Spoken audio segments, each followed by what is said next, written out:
He's very sweet. Sometimes I'll look at Marty and I'll think, he's such a nice young man. I must be a nice young girl. I never meant to become one. Last week we were driving. I had my head on his lap and he stroked my hair and called me monkey.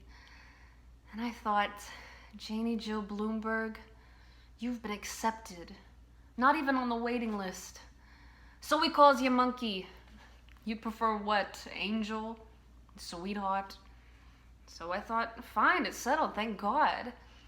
And I bet I can convince him that Shlomo is not a name for an American child.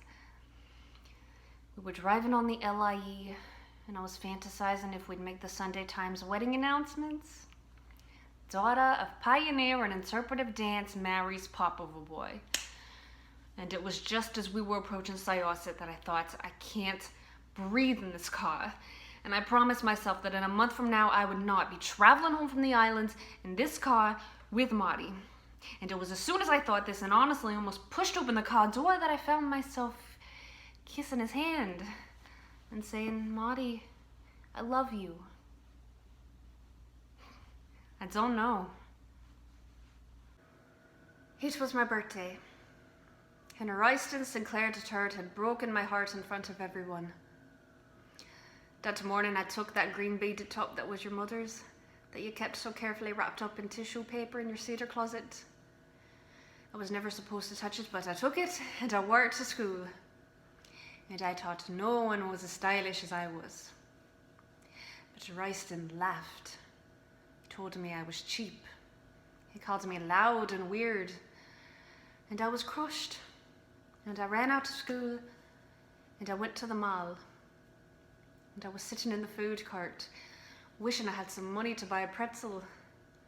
And I looked up, and there was Dad. He never went to the mall.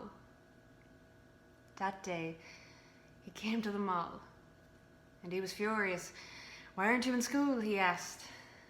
And I tried to think of something, some lie that made sense, but I couldn't. So I started to cry. I just sat there like an idiot, bawling.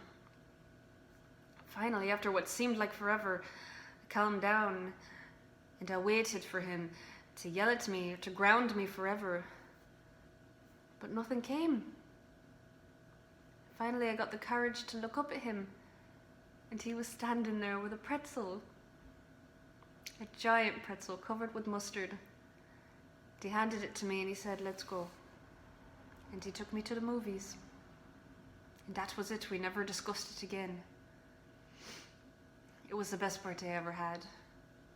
I just thought you should know.